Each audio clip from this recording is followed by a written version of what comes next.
क्या आपने कभी सोचा है कि जितने भी पेट्रोल पंप होते हैं वहां पे डीजल और पेट्रोल के रेट सेम ही क्यों होते हैं, लेकिन ये पेट्रोल पंप तो अलग अलग ब्रांड के होते हैं। वहीं पे जियो ने 2016 में फ्री डेटा सभी को प्रोवाइड किया था, लेकिन ये कोई तोहफा नहीं था, बल्कि 150 साल पुरानी एक स्ट्रेटजी थी। तो आज हम बात करने वाले हैं कि फ्री मार्केट का सबसे बड़ा भ्रम क्या होता है, इससे क्या फायदे होते हैं, क्यों बड़ी बड़ी कंपनियां अपने सर्विस को कुछ समय के लिए फ्री में प्रोवाइड करती हैं। इसी पे आज हम डिटेल से बात करने वाले हैं। तो आज के वीडियो की हम शुरुआत करते हैं जॉन डी रॉकफेलर से शुरुआत करते हैं, जो कि जिनका जन्म 1839 में हुआ था और इतिहास के सबसे अमीर इंसानों में इनकी गिनती की जाती है। तो आप देख सकते हैं ये जो यहाँ पे रॉकफेलर है, ये बहुत ही महान और इतिहास में सबसे अमीर इंसानों में इनकी गिनती की जाती थी, क्योंकि एक समय में पूरी अमेरिका की जितनी इकोनॉमी थी उसका 2% जो हिस्सा था अकेले इनके कंट्रोल में था। अर्थात समझ लो कि ये मान लो अगर इतना बड़ा कोई इलाका है तो उसमें से 2% तो केवल इनका ही यहाँ पे इकोनॉमी में हिस्सा था। तो ये कितने ज्यादा अमीर होंगे। इन्होंने जो सीक्रेट जो है प्ले बुक को बनाई, आज अमेजन, गूगल और रिलायंस उसी को फॉलो करते हैं। अर्थात जो शुरुआत में इन्होंने जिस चीज को अपनाया था उसी को आज बड़े बड़े लोग, चाहे वो एलन मस्क हो जाए, चाहे जेफ बेजोस हो जाए, चाहे हमारे यहाँ पे गूगल, रिलायंस वगैरह कंपनी हो जाए, ये सभी लोग इन्हीं की स्ट्रेटजी को फॉलो करते हैं। अब थोड़ा सा बात करते हैं इनके रूल क्या थे, कैसे ये जो है क्या स्ट्रेटजी बनाते थे। तो इनका सबसे पहला एक रूल था, चोक पॉइंट को कंट्रोल करो। अब ये चोक पॉइंट क्या है, इसको थोड़ा सा हम डिटेल से समझते हैं। देखो, जैसा कि हम सभी जानते हैं कि तेल निकालना जो होता है एक जुआ होता है, अर्थात तेल को एक कुएं से निकालना एक जुआ है, क्योंकि हर एक जगह तेल तो निकलता नहीं है। कहीं पे हाई रिस्क रहता था, तो मान लो वहां पे ड्रिलिंग की गई, लेकिन वहां पे 0% गारंटी है कि तेल नहीं निकलेगा। अर्थात तो तेल निकालना क्या है, एक प्रकार से जुआ है। अर्थात यहाँ पे हो सकता है तेल निकलेगा तो आपको प्रॉफिट होगी, नहीं तेल निकलेगा तो आपको लॉस हो जाएगा। अर्थात तेल निकालना क्या है, एक प्रकार से जुआ होता है। तो ये जो था रॉक फेलर को बहुत ही अच्छे से मालूम था, लेकिन उनको ये पता था कि तेल, कच्चा जो तेल निकलेगा, कोई भी निकालेगा उसे साफ तो करवाना ही पड़ेगा। अर्थात मान लो अगर आपने तेल निकलवा लिया तो उसको तो आपको साफ तो करवाना ही पड़ेगा। ये तो 100% श्योर है कि आपको साफ कराना पड़ेगा।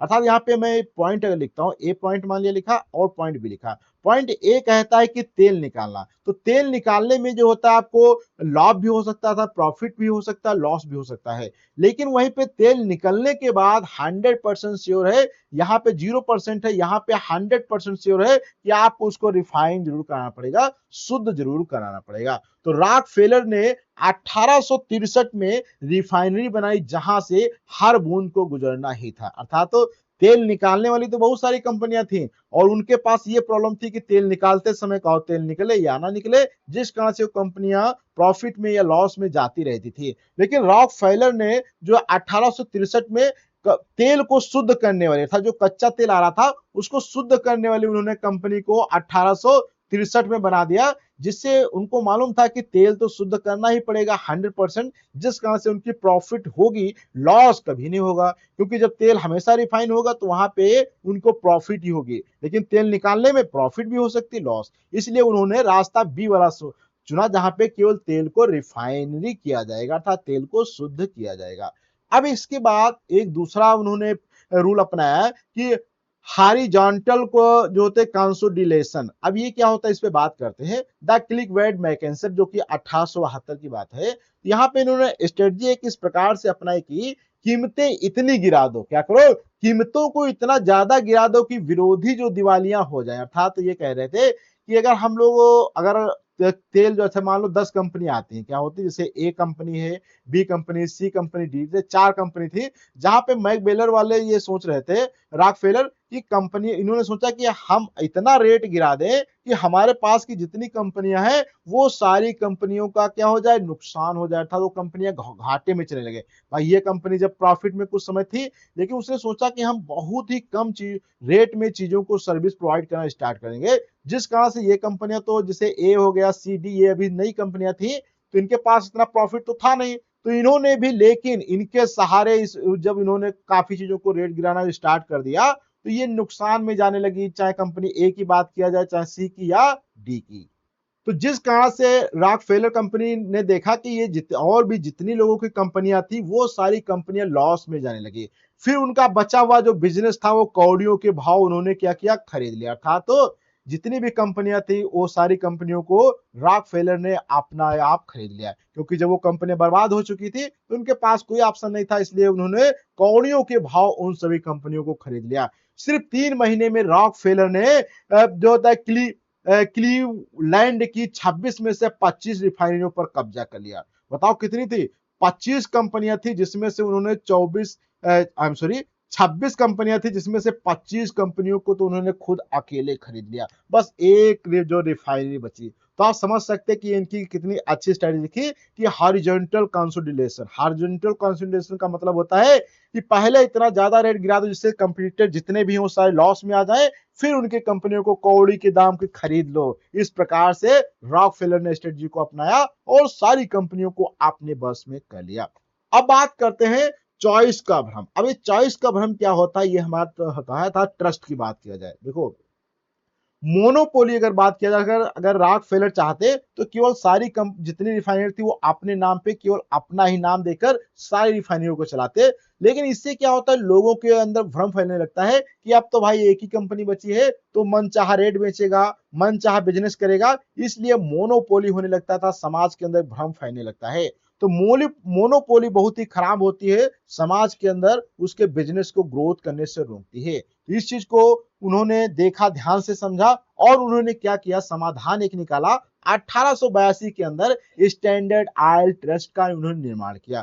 कागजों पर उन्होंने 34 अलग अलग कंपनियां थी, अर्थात उनकी कंपनियों को क्या अलग अलग नाम दिया। अर्थात ऐसा नहीं कि वो कंपनी और किसी की थी, कंपनियां सारी उन्हीं की थी, लेकिन उन्होंने 34 अलग अलग कंपनियों के नाम दिया, लेकिन असली मालिक उन सभी का सिर्फ एक ही था। तो किसी को नीचे या जमीन स्तर पे नहीं पता था कि ये कंपनी किसकी है, बस कह रहे थे उनकी कंपनी, उनकी कंपनी, उनकी कंपनी है, लेकिन एक्चुअल में देखा जाए तो उन सभी कंपनियों का मालिक एक ही था।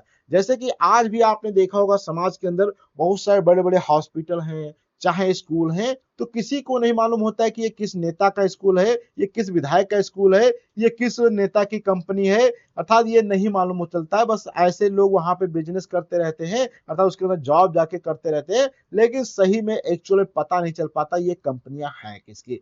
ऐसे ही रॉकफेलर ने क्या किया, बहुत सारी कंपनियों को अलग अलग नाम दे दिया, मालिक तो केवल रॉकफेलर था, लेकिन कंपनियां समाज के अंदर अलग अलग नाम से चल रही हैं। जैसे कि अगर बात करें, जैसे कि टाटा कंपनी के यहाँ पे जैसे कि टीसीएस इनकी प्रोडक्ट है, टाटा मोटर्स इनका है, इस प्रकार से अलग अलग है। वहीं पे मेटा की बात करें, जैसे कि इनका फेसबुक भी चलता है, इंस्टाग्राम भी, व्हाट्सएप। लेकिन बहुत सारे लोगों को नहीं मालूम होगा, वो सोचते हैं कि फेसबुक तो किसी दूसरे का है, व्हाट्सएप किसी दूसरे का है, इंस्टाग्राम किसी दूसरे का है। वहीं पे अगर हम अल्फाबेट की बात करें, जैसे कि इनके पास जो होता है डीप माइंड का है, यूट्यूब का है, गूगल का, ये सभी क्या अल्फाबेट की कंपनियां हैं। तो इस प्रकार से मालिक एक है, लेकिन अलग अलग नाम से जब प्रोडक्ट को मार्केट में सेल करती है, जिससे मोनोपोली नहीं बनती है और लोगों का ट्रस्ट बना रहता है और उनकी कंपनियां डायरेक्टली ग्रोथ करती रहती हैं। आप थोड़ा सा बात करते हैं द इंडियन जो होता है ब्लूप्रिंट था वर्टिकल इंटीग्रेशन क्या होता है। ये काफी चीजों को समझना जरूरी है, क्योंकि ये वर्टिकल इंटीग्रेशन होता क्या है ये देखो। अगर बात किया जाए तो धीरू भाई अंबानी का मास्टर स्ट्रोक है कि सिर्फ प्रोडक्ट मत बेचो। उनका कहना है कि केवल प्रोडक्ट मत बेचो, पूरी सप्लाई चेन के मालिक बन जाओ। उन्होंने कहा कि ऐसा नहीं कि केवल आप मान लो यहाँ पे कुछ ही चीजों को बेचो, उन्होंने कहा कि ऐसा करो ये पूरा सिस्टम ही अपने कब्जे में कर लो। चाहे वो जैसे कि एग्जांपल की बात करें, जैसे कि कच्चा तेल निकालना हो, चाहे उसकी रिफाइनरी करना हो, चाहे पेट्रोकेमिकल्स को बेचना हो, चाहे प्लास्टिक धागा बनाना हो, चाहे मार्केट के अंदर बेचना हो, अर्थात पूरे सिस्टम को अपने कंट्रोल में ही कर लो, अर्थात पूरी चेन को अपनी सप्लाई में कर लो। इसे कहा जाता है वर्टिकल इंटीग्रेशन कहा जाता है, जहां पे सप्लायर को हटा दो और प्रॉफिट का 100% हिस्सा आपने इकोसिस्टम के अंदर कर लो। जैसे कि यहाँ पे मैंने बताया, जैसे कि मान लो कच्चा तेल भी धीरू भाई अंबानी निकालेंगे, रिफाइनरी था तेल, कच्चे तेल को शुद्ध भी करेंगे, उसका पेट्रोकेमिकल, उसमें अलग अलग पेट्रोकेमिकल निकालेंगे, जैसे डीजल, पेट्रोल, नेफ्था अलग अलग निकालेंगे, प्लास्टिक धागा निकलेगा उसको भी वही बनाएंगे और सभी चीजों को खुद बेचेंगे, अर्थात पूरा कंट्रोल एक ही के पास होने वाला है। तो इस प्रकार से इसे ट्रेडिशनल जो चेन था उसको उन्होंने तोड़कर इंटीग्रेटेड मॉडल उन्होंने तैयार कर दिया। अब बात करते हैं थोड़ा सा रेगुलेटरी कैप्चर क्या होता है, ये भी काफी जानना जरूरी है। देखो, सिस्टम से लड़ने से बेहतर है कि सिस्टम को अपने फेवर में बदल लेगा। देखो, दो तरीके हैं, जैसे मान लो अगर आप कोई बिजनेस करना चाहते हैं तो आपको गवर्नमेंट से, या तो गवर्नमेंट के अंडर में काम करो या गवर्नमेंट के विरोध में काम करो। तो उन्होंने सोचा कि गवर्नमेंट के अंदर में काम करने से अच्छा है कि गवर्नमेंट को ही अपने कब्जे में कर लो। इसी प्रकार से तो कहा कि सिस्टम को ही हम क्या करते हैं, अपने फेवर में कर लेते हैं। जैसे कि आज भी आप देखेंगे भारत के अंदर बहुत सारी बड़ी बड़ी कंपनियां चल रही हैं जो कि बहुत सारे ऐसे प्रोडक्ट को मैन्युफैक्चर कर रही हैं जो कि दूसरे देशों के अंदर बैन हो चुके हैं, वहां पे उनको बेचा नहीं जा सकता है, इतनी उनकी क्वालिटी खराब है। फिर भी भारत के अंदर उन्हीं कंपनियों के प्रोडक्ट बहुत तेजी के साथ में सेल हो रहे हैं और सरकार कुछ नहीं कर रही है, क्योंकि सरकार जो है अब इन बड़ी बड़ी कंपनियों के गुलाम हो चुकी है। आज के समय में भारत के अंदर यही कंडीशन है। वहीं पे रॉकफेलर ने रेलवे और ऑयल स्टैंडर्ड के नियम ऐसे बनवाए जो छोटे जो होते प्लेयर्स फॉलो ही नहीं कर सकते, अर्थात तो जैसे कि आप देखेंगे जो बड़े बड़े लोग होते हैं वो कुछ नियम कानून ऐसे बनवा लेते हैं जिससे जो छोटे लोग होते हैं उन नियमों को फॉलो नहीं कर पाते। इसको हम एक एग्जांपल समझते हैं। मान लो यहाँ पे तीन लोग हैं, एक लोग है, एक बी है, एक सी है। अब मान लो तीनों ने क्या किया है, एक एक यहाँ पे फैक्ट्री को ओपन किया है। वो फैक्ट्री मान लो कि क्या बनाई थी, पेप्सी की मान लो समझते थे, या कोका या कोल्ड ड्रिंक की बनाते हैं। किसकी बनाते हैं, कोल्ड ड्रिंक की। जो यहाँ पे पेप्सी तीनों ने एबीसी खोल दिया। अब यहाँ पे ए वाला जो है ये काफी नेताओं के, गवर्नमेंट के अंडर में काम करता था, गवर्नमेंट को अपने बस में रखता है। तो जिस कारण से इसकी कंपनियों पे ना ही कोई सीबीआई की जांच होगी, ना ही यहाँ पे कोई रेड पड़ेगी, ना ही यहाँ पे एफसीआई जो होता है फूड वाला वो भी जांच करेगा, अर्थात करेगा लेकिन इसमें कोई खराबियां नहीं बताएगा। लेकिन ये क्या करेगा, जो इसके अलावा बी सी जो इसके कंपटीटर थे इनमें भारी भरकम जांच करा देगा, जिस कारण से ये कंपनियां क्या हो जाएगी, बंद हो जाएंगी। तो रॉकफेलर ने यही अपनाया था कि जो सिस्टम को फेवर में अपने बदल लो और जो छोटे छोटे लोग हैं उनको बर्बाद करा दो, अर्थात उनकी कंपनियों को चलने ना दो, जिस कारण से इसकी कंपनी बहुत ज्यादा ग्रोथ करती चली जाएगी। वहीं पे आज बड़ी फार्मा कंपनियां और बैंक इसी तरह जो होते हैं लॉबिंग करके जो होते हैं रूल्स सेव करते हैं। और आप देखेंगे आज जितनी भी बड़ी कंपनियां हैं, चाहे आप किसी भी क्षेत्र में देख लो, तो केवल बड़े लोगों की कंपनियां चल रही, छोटे लोगों के कोई प्रोडक्ट मार्केट में नहीं है, क्योंकि छोटे लोगों पे ये लोग ऐसी जांचें करवा देते हैं, ऐसे ऐसे नियम कड़े लगवा देते हैं, जिस कारण से वो लोग फॉलो ही नहीं कर पाते हैं। क्योंकि बड़े कंपनियां तो खुद नेताओं को, खुद सरकार को अपने अंडर में रखे हैं, जिस कारण से उनके ऊपर कुछ भी नहीं होता है। अब बात करते हैं द हाइड्रा इफेक्ट क्या होता है और मोनोपोली को कैसे तोड़ा जाता है। देखो 1911 में बात किया जाए तो सुप्रीम कोर्ट ने स्टैंडर्ड ऑयल को जो इलीगल बताकर 34 कंपनियों को तोड़ दिया। क्या किया उसने, 34 कंपनियों को जो तोड़ दिया, जो कि 1911 में स्टैंडर्ड ऑयल को इलीगल बता के 34 कंपनियां जो थी उनको उन्होंने अलग अलग तोड़ दिया। लेकिन कंपनियों की ओनरशिप अभी भी रॉकफेलर के ही पास थी, था तो कंपनियां तो अलग अलग टूट गई लेकिन उनकी जो अभी ओनरशिप थी वो रॉकफेलर के पास ही थी। तो नतीजा ये हुआ कि टूटने से पहले एक शेयर जो कि $660 का था, टूटने के बाद वो जो है कंबाइंड वैल्यू में $900 पार कर गई। इस प्रकार से आप समझ सकते हैं कि मोनोपोली को तोड़ना भी कितना फायदेमंद हो जाता है। अब बात करते हैं रूल नंबर 6 पे, चैरिटी शील्ड। आपने देखा होगा जो भी बड़ी बड़ी कंपनियां होती हैं वो बहुत सारे चैरिटी के काम करते हैं। जैसे कि रॉकफेलर की बात किया जाए तो उन्होंने 1913 में फाउंडेशन की एक शुरुआत किया जिसका नाम था रॉकफेलर्स फाउंडेशन। इन्होंने रॉकफेलर फाउंडेशन की शुरुआत की। अब ये शुरुआत थी जो थी वो सिर्फ समाज सेवा नहीं थी, अर्थात तो समाज सेवा के लिए इन्होंने नहीं काम किया, इन्होंने और भी बहुत सारों चीजों से बचने के लिए, जैसे कि ये जो आपने टैक्स को बचाने के लिए सेवाओं को चालू किया, उन्होंने मेडिकल एजुकेशन दिया था, तो फंड था तो अपने पैसे को बचाने के लिए मेडिकल एजुकेशन देना, इन्फ्लेशन करके और पब्लिक इमेज सुधारने के लिए इन्होंने टूल का यूज किया। जैसे जैसे कि आप देख सकते हैं बड़ी बड़ी कंपनियां होती हैं वो क्या करती है, बहुत सारे जैसे कि हॉस्पिटल में ट्रस्ट दे देती हैं, बहुत सारे लोगों को दान देती हैं। तो ऐसा नहीं कि वो दे रही, वो क्या है अपने आप को टैक्स से बचाने के लिए और अपनी इमेज को अच्छा बनाने के लिए काम करती हैं। जैसे कि रिलायंस का फाउंडेशन है, टाटा जो ट्रस्ट फाउंडेशन है, गेट्स तथा हेल्दी पॉलिसी है। इसी प्रकार से बहुत सारे और भी बड़ी बड़ी कंपनियां जो होती हैं ऐसे ट्रस्ट करती रहती हैं, जिनसे उनके ऊपर जो होता है बहुत कम टैक्स देना पड़ता है और अपने आप की इमेज भी अपनी इमेज को काफी बढ़ा देती हैं। अब बात करते हैं मॉडर्न मोनोपोली अर्थात डेटा की नया तेल क्या है, अर्थात डेटा ही क्या है, नया तेल है। तो अब देखा जाए तो जैसे कि गूगल की सर्विस जो होती है सभी लोगों को लगता है कि ये बिल्कुल फ्री में हम लोगों को प्रोवाइड करता है, लेकिन क्योंकि पेमेंट आपको डेटा से ही होता है, अर्थात तो आप समझ रहे हैं कि गूगल तो आप फ्री में चला रहे हैं, लेकिन जो आप अपने मोबाइल का डेटा चलाते हैं वो कहां से आता है, वो डेटा तो गूगल ही का आपका खा रहा है। अर्थात आप यूट्यूब बिल्कुल फ्री में यूज करते हैं, वीडियो देखते हैं, लेकिन जो आपके मोबाइल का डेटा खत्म हो रहा है वो कहां जा रहा है, वो तो वहीं पे जा रहा है। इसी प्रकार से अमेज़न जो होता है सिर्फ वो सामान नहीं बेचता है, अर्थात लोग कहते हैं कि अमेज़न तो फ्री में सामान बेचता है तो उसको अमेज़न को क्या प्रॉफिट होगी, बहुत ज्यादा, क्योंकि वह इंफ्रास्ट्रक्चर का मालिक है, अर्थात एवीएस और लॉजिस्टिक्स का भी वो मालिक है। वहीं पे सिस्टम वही है, बस 1870 का कच्चा तेल था, आज जो है ये ह्यूमन बिहेवियर बन गया है।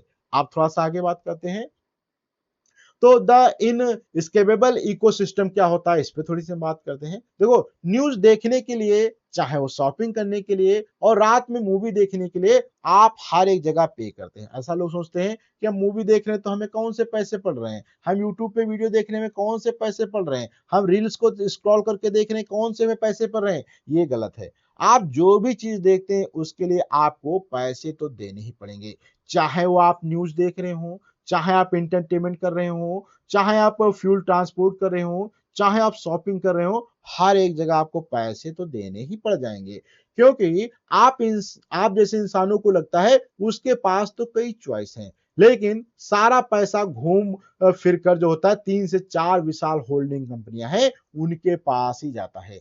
जैसे कि डेटा बेचने के लिए रिलायंस कंपनी है, एयरटेल है, वो मोबाइल रिचार्ज कराती है, सर्विस प्रोवाइड करने के लिए भी रिलायंस ने जैसे कि अपना जियो हॉटस्टार लॉन्च किया है, या हॉटस्टार को उसने खरीद लिया जियो हॉटस्टार, तो वहां पे बहुत सारे लोग रिचार्ज कराते हैं, अपने मोबाइल का डेटा खत्म करते हैं। तो जिस कारण से आप समझ सकते हैं कि ये सारी चीजें घूम फिर के कंपनियों के पास ही पैसा जाता है।